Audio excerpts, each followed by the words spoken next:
아니요. 잘 자. 왜 웃어? 왜? 왜 웃어? 나 둔가 봤는데. 아, 그랬어? 응. 좀 웃으면 안 돼?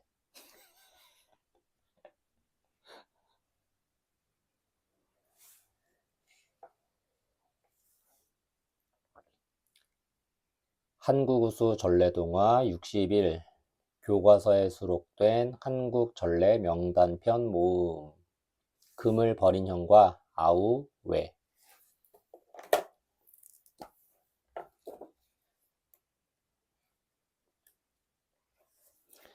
금을 버린 형과 아우 옛날 어느 마을에 사이가 좋은 형제가 살았어요. 마을에서도 우애가 좋기로 소문난 형제였지요. 우애 형제간이나 친구 사이의 두터운 정과 사랑. 형님, 오늘은 피곤하실 테니 쉬도록 하세요. 밭일은 제가 하겠습니다. 무슨 소리? 어제도 일은 네가 더 많이 했는걸. 너나 들어가 좀 쉬어라. 형은 동생을 남겨놓고 밖으로 나갔어요. 그것을 본 마을 어른이 고개를 끄덕이며 미소를 지었어요. 자네들처럼 서로 아끼고 사는 형제도 없을 걸세. 그럼, 그래야지. 동생은 서둘러 형의 뒤를 쫓아갔어요. 힘들게 형님 혼자 일을 하게 할 수는 없어. 나도 가서 함께 일해야지. 그러던 어느 날이었어요. 형제는 두런두런 이야기를 나누며 길을 가고 있었지요. 그런데 저만치 앞에서 무엇인가 반짝반짝 빛이 났어요. 형님, 저기 좀 보십시오. 길바닥에 무엇이 반짝거려요. 그렇구나. 저것이 대체 뭐지? 형님, 우리 어서 가봅시다. 두 사람은 햇빛에 반짝이는 것이 무엇인지 궁금하여 재빨리 걸어갔어요. 형제는 반짝거리는 것을 주었어요. 주운 것을 이리저리 살펴보던 형이 놀라 소리쳤어요. 아니 세상에, 이것은 금덩이가 아니냐? 분명히 금덩이에요, 형님. 두 개씩이나 떨어져 있다니. 설마 꿈은 아닐 테지? 형제는 사이좋게 금덩이를 한 개씩 나누어 가졌어요. 두 사람은 서로 금을 가슴에 안고 싱글벙글 좋아했어요. 형님, 이제 우린 부자가 된 겁니다. 신이 나서 말하는 동생을 보자 형은 좋아서 눈물까지 나올 것 같았어요. 그러게 말이다. 금덩이 덕분에 걱정 없이 살게 되었어. 이제 고생하지 않고도 얼마든지 살아갈 수 있어요. 형제의 발걸음은 어느 때보다 즐겁고 가벼웠어요. 마치 나비처럼 훨훨 날아갈 것 같은 기분이었지요. 한참을 걷다 보니 강이 나왔어요. 강을 건너기 위해 배를 탄 형제는 두둥실 떠가는 배 안에 앉아 서로 생각에 잠겼어요. 아무래도 내 것보다 형님의 금덩이가 더 큰 것 같아. 아우의 금덩이가 내 것보다 큰 것이 분명해. 그렇게 같은 생각을 하고 있는 형제의 얼굴에는 어느새 웃음이 사라졌어요. 그리고 미워하는 마음이 새싹처럼 뾰족 솟아났어요. 한참 동안 말없이 앉아있던 동생이 갑자기 벌떡 일어났어요. 그러고는 강물 속으로 무엇인가를 휙 던졌어요. 형이 깜짝 놀라 외쳤어요. 아니, 너 지금 금덩이를 버린 것이 아니냐? 예, 금덩이는 형님을 미워하게 만드는 나쁜 물건입니다. 형님 금이 제 것보다 큰 것 같이 생각되니까 섭섭한 마음이 들었거든요. 지금까지 없던 나쁜 감정이 들었어요. 형제 사이를 갈라놓을 수도 있는 물건은 차라리 없는 게 나아요. 그러자 이번엔 형이 일어나 금덩이를 멀리 던졌어요. 풍덩. 형의 금덩이도 시퍼런 강물 속으로 흔적도 없이 사라졌어요. 네 말이 맞다. 나도 아우의 금이 더 크다고 생각하니까 속이 상하더구나. 셈이 나서 은근히 네가 미운 마음도 들었지. 나도 마음을 변하게 하는 금덩이는 없어도 돼. 샘, 자기보다 나은 처지에 있는 사람을 공연히 미워하거나 싫어하는 일. 형제는 하하하 소리내어 웃었어요. 강물도 출렁출렁 춤을 추며 사이좋은 형제를 반기는 것 같았어요. 도깨비를 만났어도. 어느 마을에 효성이 지극한 형제가 살았어요. 효성, 마음을 다하여 어버이를 섬기는 정성. 좋다는 약을 다 써보았지만 아버지는 날마다 시든 풀잎처럼 축 늘어져 있었어요. 형님, 이 일을 어쩌면 좋지요? 큰일이구나. 이제 약을 살 돈도 다 떨어졌어.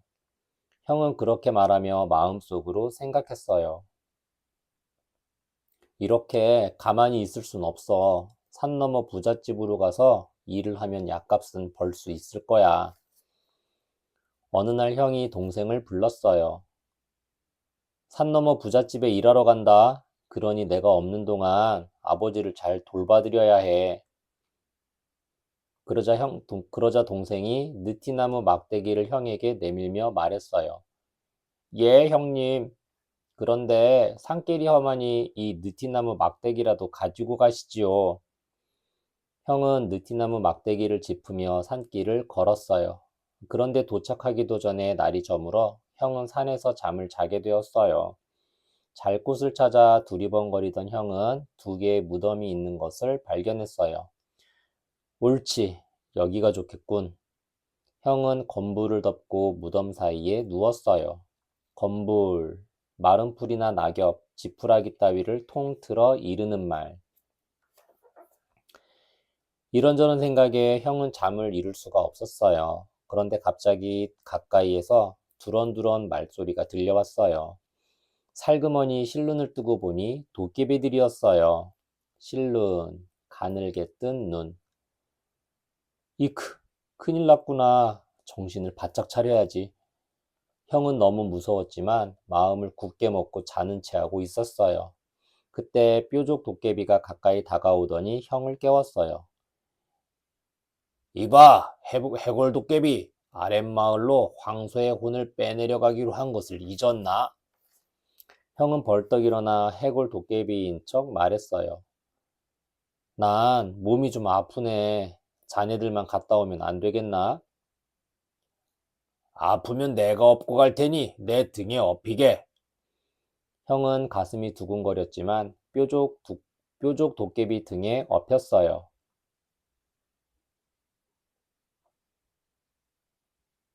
도깨비는 가벼운데 자네는 왜 이리 무겁지? 어디 팔을 내밀어 보게. 형은 얼른 느티나무 막대기의 가느다란 쪽을 내밀었어요. 다리도 좀 내밀어 보게. 이번엔 느티나무 막대기의 굵은 쪽을 내밀었어요. 아프다더니 사실이군. 뼈에 물이 생긴 모양이야. 그러니까 이렇게 무겁지. 뾰족 도깨비는 마을 입구에 도착하자 형을 내려놓으며 말했어요. 자네는 아프니까 여기서 기다리게나. 도깨비들이 떠나자마자 형은 재빨리 바위 뒤에 숨었어요. 잠시 후 마을로 갔던 도깨비들이 돌아오는 소리가 들렸어요. 그 부잣집 병든 딸은 쑥물을 먹어야 낫는데 엉뚱한 약만 먹이니 낫지를 않지. 그 순간 어디선가 쳤딱 우는 소리가 들려왔어요. 꼭기요! 꼭기요! 어서 달아나자! 날이 밝았어! 놀란 독갈비들은 형을 잊은 채 순식간에 사라져 버렸어요. 형은 빙그레 미소를 지으며 부잣집으로 갔어요. 제가 따님의 병을 낫게 해드리겠습니다. 형은 쑥물을 만들어 축 늘어져 있는 딸에게 먹였어요. 얼마 뒤, 딸이 기운을 차리며 자리에서 일어났어요. 그렇게 좋은 약을 써도 안 듣더니 참 놀라운 일이야. 부잣집 사람들은 깜짝 놀라며 수군수군 떠들었어요. 참으로 고맙네. 딸의 병을 고쳐 주었으니 나도 보답을 해야지. 보답, 남의 은혜나 호의를 갚음. 부잣집 주인은 매우 고마워하며 형에게 큰 돈을 주었어요. 집으로 돌아온 형은 서둘러 쑥물을 정성껏 만들었어요. 형님, 갑자기 쑥물은 왜 만드시는지요? 이것이 아버지의 병을 깨끗하게 낫게 해드릴 거다. 형은 궁금해하는 동생에게 자신만만한 목소리로 말했어요. 왜냐하면 아버지는 부잣집 딸과 같은 병이었기 때문이었어요. 얼마 뒤, 쑥물을 마신 아버지도 기운을 차리고 자리에서 일어났어요. 형님, 형님께서 아버지의 병을 고치셨어요. 두 형제는 서로 부둥켜 안고 기쁨의 눈물을 흘렸답니다. 엄마 아빠랑 함께 읽어요. 금을 버린 형과 아우, 도깨비를 만났어도. 옛날 옛적 사이좋은 형제 이야기와 효성스런 아들 이야기.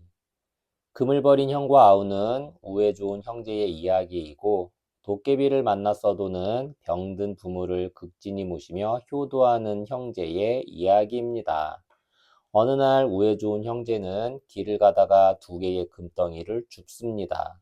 형제는 금을 한 개씩 나눠 갖고 무척 행복해합니다. 그런데 기쁨도 잠시, 동생은 형의 금덩이가 더 크다는 생각이 들었고, 형도 동생의 금덩이가 더 크다는 생각이 들자 마음이 변하기 시작했습니다. 욕심이 생겼기 때문입니다. 그래서 형제는 시기하고 질투하는 나쁜 마음을 들게 하는 금덩이를 버리고 전처럼 사이좋은 형제로 돌아갔습니다. 이 이야기는 아무리 귀한 금이라고 하더라도 형제 간의 우애만큼 값지지는 않다는 교훈을 주고 있답니다. 도깨비를 만났어도에서 효성스런 아들은 병든 아버지를 위해 열심히 병수발을 듭니다. 마침내 가진 돈이 다 떨어지자 아들은 약값을 벌기 위해 남의 집에 일을 하러 갑니다. 가는 동안 도깨비를 만나 병에 좋은 쑥물 이야기를 듣게 된 아들은 부잣집 딸의 병을 고쳐 큰 돈도 벌고 아버지의 병도 깨끗이 낫게 합니다. 부모를 사랑하는 마음이 깊으면 효심도 저절로 생기는 것이라고 하였답니다. 즉, 마음에서 우러난 효야말로 진정한 효라고 할 수 있겠습니다. 우리의 효사상. 우리 민족의 효사상은 아주 오래전부터 중요시되어 오랜 전통과 역사를 가지고 있습니다. 고조선의 홍익인간도 효가 중심이 되어 있었지요. 부모님을 극진히 섬기며 조상을 받들어 모시는 효는 불교, 유교, 기독교가 접하면서 더욱 체계화되어 우리 민족의 가장 중요한 삶의 정신을 이루었답니다. 효는 자식이 부모에게 순종하고 섬기는 의미가 있지만 그보다도 자식을 키우는 부모가 정성과 사랑으로 자식을 키우며 효를 실천하여야 자식이 본받아 배우겠지요. 즉, 어버이가 어버이다워야 자식이 이를 따라서 효도로서 부모를 섬기게 됨을 말하는 것입니다. 금, 쑥. 금은 누런 색깔의 윤이 나는 귀금속입니다. 황금이라고도 하지요. 옛날부터 금을 많이 가지고 있다는 건 그만큼 재산이 많다는 뜻이어서 부의 정도를 나타내는 척도로 쓰였답니다. 쑥은 여러 해살이 풀인데 여러 가지 좋은 성분이 들어있어서 약초로 많이 쓰입니다. 소염, 지혈, 수축작용을 하여 습진이나 땀띠, 허리 아픈 사람들에게 효과가 좋답니다. 또 철 따라 반찬으로 먹기도 하고 떡을 만들어 먹기도 하였습니다.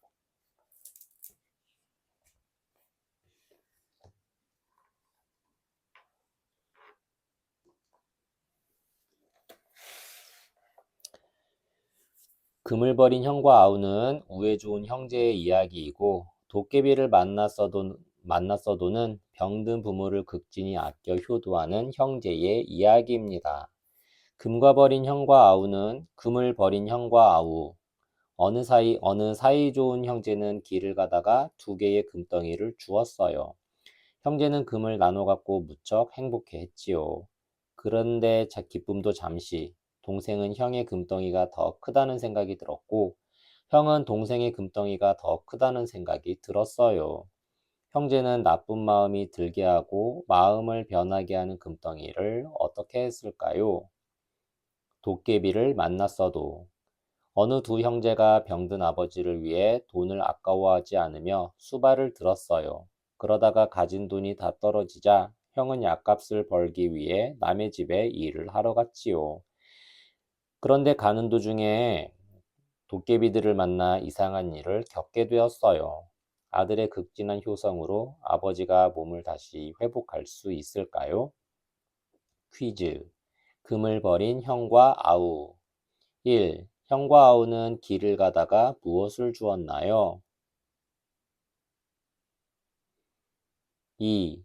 형과 아우는 왜 금을 다시 버렸을까요? 도깨비를 만났어도. 1.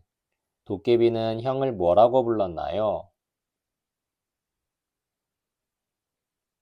2. 부잣집 딸과 아버지의 병을 치료해 줄 수 있는 약은 무엇이었나요?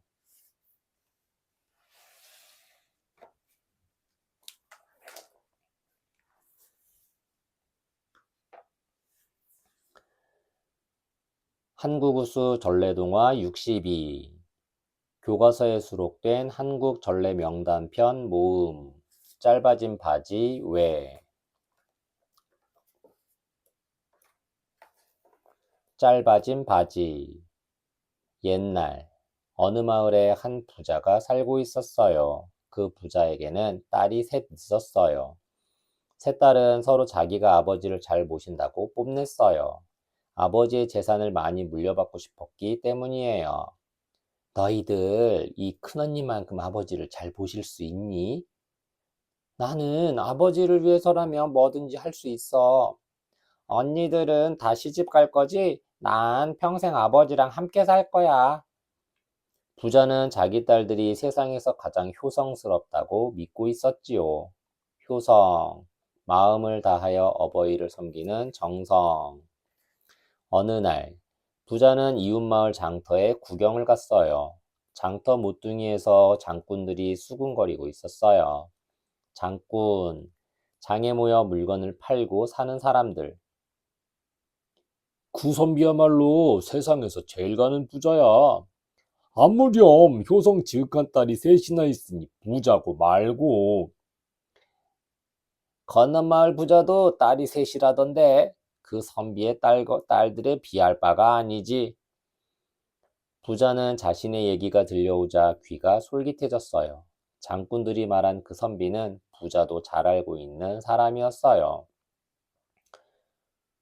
정말 선비의 딸들이 내 딸들보다 더 효심이 깊을까? 효심, 효성스러운 마음. 궁금해진 부자는 선비의 집으로 찾아갔어요.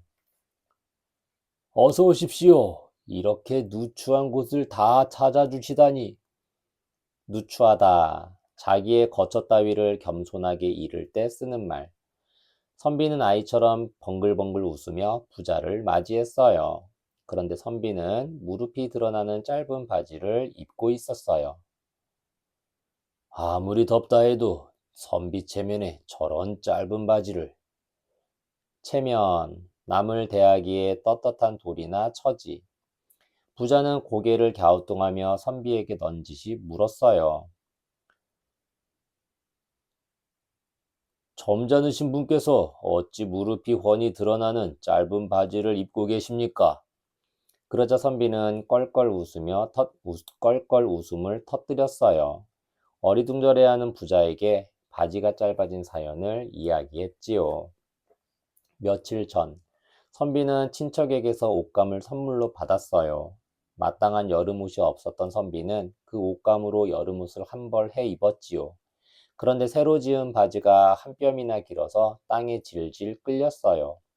뼘, 엄지손가락과 다른 손가락에 잔뜩 벌린 거리. 선비는 세 딸이 모여 있는 방 밖에서 헛기침을 하며 말했어요. 얘들아, 누가 내 바지를 한 뼘만 줄여다오. 예, 아버지. 세 딸은 합창을 하듯 한 목소리로 대답했어요. 다음 날 오후, 바지를 입어본 선비는 깜짝 놀라 세 딸을 불렀어요. 얘들아, 바지가 너무 짧아졌구나. 분명히 내가 한 뼘만 줄이라고 말하지 않았느냐? 첫 딸이 시원하게 드러난 아버지의 무릎을 보며 대답했어요. 참 이상하네요. 어젯밤 제가 꼭 한 뼘만 줄여 놓았는데.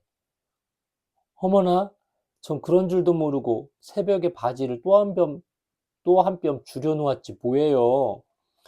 언니들의 말을 듣고 있던 셋째 딸도 기어 들어가는 목소리로 말했어요. 큰 언니도 한 뼘, 작은 언니도 한 뼘. 어쩌지요? 오늘 아침에 저도 또 한 뼘. 셋 딸의 얼굴에 살짝 그늘이 어렸어요. 하지만 선비의 얼굴엔 활짝 웃음꽃이 피어났어요. 괜찮다, 얘들아. 이 바지는 나한테 아주 꼭 맞는구나. 부자는 선비의 이야기를 듣고 고개를 끄덕였어요. 집에 돌아온 부자는 세 딸의 효성을 시험해보고 싶었어요. 그래서 딸들을 모아놓고 바지 한 벌을 불쑥 내밀었어요. 이 바지가 너무 길구나. 너희 가운데 아무나 이 바지를 한 뼘만 줄여다오. 예, 아버지. 부자의 딸들도 역시 한 목소리로 대답했어요. 다음 날 오후, 부자는 바지를 입어보았어요. 하지만 바지는 어제 그대로였어요. 부자는 세 딸을 불러놓고 물었어요. 바지가 그대로구나. 어찌 된 일이냐? 그러자 첫째 딸의 눈이 휘둥그레졌어요. 전 둘째가 줄여놓은 줄 알았어요. 아니, 뭐야? 왜 내가 해? 막내가 있는데. 셋째 딸도 지지 않고 소리쳤어요. 난 아직 바느질도 서툴러. 그러면 언니들이 알아서 해야지. 세 딸의 모습에 부자는 한숨을 푹 내쉬었답니다. 노인과 고목. 옛날 어느 마을에 오래된 나무 한 그루가 있었어요. 사람들은 마을 한가운데 자리 잡은 그 고목이 마을을 지켜준다고 믿고 있었지요. 고목, 나이가 아주 많은 나무. 어느 날 마을에 엄청난 추위가 들이닥쳤어요. 땔감도 다 떨어지고 이러다간 온 가족이 얼어 죽겠어. 마을 청년들은 고목을 베어 땔감으로 쓰려고 하였어요. 한 청년이 도끼를 높이 쳐들자 웬 노인이 막아서며 말했어요. 여보게, 이게 무슨 짓인가? 이 고목은 우리 마을을 지켜주는 신령님일세. 영감님 비키십시오. 지금 얼음처럼 찬 방에 어머니가 누워 계십니다. 노인은 인자한 표정을 지으며 말했어요. 우리 행랑채를 뜯어 땔감으로 쓰게. 대신 이 고목엔 손대지 말게나. 행랑채, 대문간에 붙어 있는 집채. 노인의 말을 듣고 청년들은 노인의 행랑채로 후다닥 달려갔어요. 노인은 청년들이 마음껏 행랑채를 뜯어가도록 내버려 두었어요. 찬바람이 쌩쌩 불었지만 청년들은 구슬땀을 뻘뻘 흘렸어요. 눈 깜짝할 사이에 행랑채는 흔적도 없이 사라져 버렸지요. 노인은 그저 웃기만 했어요. 이듬해 봄이었어요. 집집마다 농사지을 일손이 필요하게 되었어요. 물론 노인의 집도 마찬가지였지요. 어느 날 밤, 노인의 아내는 잠자다 말고 푸념을 늘어놓았어요. 푸념, 마음에 품은 불만을 드러내어 말하는 일. 행랑채를 뜯어. 행랑채를 뜯어내서 일꾼을 들일 데가 없으니 올 농사는 어찌하나. 노인은 아내에게 미안해서 슬그머니 돌아 누웠어요. 며칠 뒤, 노인이 일할 채비를 하고 논으로 나가려고 할 때였어요. 낯선 청년 한 명이 뚜벅뚜벅 마당으로 들어오는 거예요. 영감님, 저를 먹여만 주십시오. 그럼 소처럼 열심히 일하겠습니다. 하지만 우리 집엔 자네를 재워줄 방이 없다네. 그건 걱정하지 마십시오. 그저 먹여만 주시면 됩니다. 청년은 예의 바르고 믿음직스러웠어요. 노인은 청년이 일할 것을 허락했어요. 청년은 정말 소처럼 부지런히 일했어요. 논을 갈고 밭을 매며 일꾼 세 사람 몫을 거뜬히 해냈지요. 목, 여럿으로 나누어 가지는 각 부분. 그러다 몸에 탈나겠어. 쉬엄쉬엄 하게나. 전 일 안 하고 가만히 있으면 온몸이 근질거린답니다. 노인의 걱정에도 청년은 아랑곳하지 않았어요. 그런데 청년에게는 한 가지 이상한 점이 있었어요. 밤만 되면 어디론가 사라졌다가 이튿날 아침이면 다시 나타나곤 하는 것이었어요. 가을이 되자 노인은 엄청나게 많은 곡식을 거두어 들였어요. 곡간이 모자라 마당에까지 쌓아 올려야 할 정도였지요. 노인은 청년의 손을 덥석 잡으며 말했어요. 다 자네 덕분이네. 이런 풍작은 내 평생 처음일세. 풍작, 풍년이 들어 잘된 농사. 노인의 아내도 입이 한박만하게 벌어졌어요. 함박, 함지박의 준말로 나무로 만든 큰 바가지. 그냥 우리 아들 삼았으면 딱 좋으련만. 이 말에 모두들 너털 웃음을 지었어요. 노인은 청년의 손을 놓으며 말했어요. 기다리게나. 자네 몫을 듬뿍 나누어 주겠네. 그러자 청년의 입가에 미소가 번졌어요. 영감님, 사실 저는 고목의 신령입니다. 지금 뭐라고 했나? 고목의 신령? 지난 겨울 영감님께서 제 목숨을 구해주셔서 은혜를 갚으려고 여기 온 것입니다. 그제야 노인의 아내도 눈이 휘둥그레졌어요. 여보, 이 청년이 신령님이라고요? 청년은 고개를 끄덕이며 대답했어요. 예, 이제 저는 할 일을 다 했으니 그만 돌아가겠습니다. 말을 마친 청년은 꾸벅 절을 하더니 고목 속으로 쑥 들어가 버렸어요. 때마침 바람이 불어와 고목 잎사귀들이 사각거렸어요. 엄마 아빠랑 함께 읽어요. 짧아진 바지, 노인과 고목. 옛날 옛적 효성스런 딸 이야기와 은혜 갚은 고목의 이야기. 짧아진 바지에는 부자의 세 딸과 가난한 선비의 세 딸이 나옵니다. 부자는 가난한 선비의 딸들이 효성스럽다는 것과 선비가 짧은 바지를 입고 있는 까닭을 알게 됩니다. 그래서 세 딸의 효성스러움을 시험해 보기 위해 바지를 줄여달라고 합니다. 하지만 딸들은 서로 미루고 아무도 바지를 줄이지 않았어요. 부자의 세 딸은 아버지의 재산에만 관심이 있고 아버지를 생각하는 마음이 부족했기 때문이었습니다. 이 이야기는 부모님을 공경하는 마음에는 어떤 욕심이나 목적이 들어있으면 안 된다는 것을 가르치고 있습니다. 말보다는 행동으로 실천하는 효도, 참된 마음으로 부모님을 공경해야겠지요. 노인과 고목에서는 한 노인이 땔감이 없어 고목을 베려는 젊은이들로부터 고목을 지켜냅니다. 고목이 마을을 지켜주는 신령이라고 믿었기 때문이었습니다. 그리고 노인은 고목의 신령에게 뜻깊은 보답을 받게 된답니다. 남에게 좋은 일을 베풀면 나에게도 좋은 일이 생기겠지요.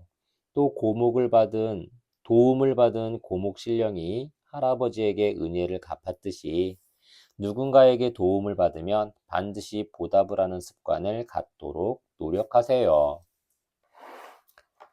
나무와 신령. 우리 조상들은 예부터 하느님이 창조해 주신 자연 중에서도 큰 산이나 바위, 강이나 나무를 숭배하는 사상이 있었습니다. 단군설화나 제천행사, 무당의 굿에서 볼 수 있듯이 신이 나무를 통해 내려온다고 믿었고 신에게 가까이 갈 수 있는 방법으로 나무를 사용하였답니다. 그래서 마을의 큰 나무를 당산나무 또는 서당나무라고 하여 신령이 머무는 곳이라고 믿었지요. 노인과 고목 이야기에 나타난 고목 신령도 이러한 우리 조상들의 믿음에서 자연스럽게 등장한 존재라고 볼 수 있습니다. 우리네 옛 생활 모습, 소목장이. 나무로 가구를 만드는 사람을 소목장이라고 합니다. 소목장이는 스스로를 죽은 나무에 생명을 불어넣는 사람이라고 여겼기 때문에 자부심이 대단했답니다. 소목장이들은 누가 집을 헌다는 소문을 들으면 달려가 그 집의 기둥과 들보를 얻어왔다고 합니다. 그 이유는 묵은 나무가 가구를 만들기엔 제격이었기 때문입니다. 묵지 않은 나무의 목재는 물기가 많아 마르면 뒤틀리기 쉽지만 묵은 나무는 물기가 없어 그럴 염려가 없거든요. 소목장이들은 가구에 쇠못을 사용하면 쉽게 망가지기 때문에 목재를 퍼즐처럼 일일이 깎아 짜맞추어 만들었다고 합니다. 이렇게 만든 가구는 수십 년이 지나도 상하지 않고 튼튼하지요.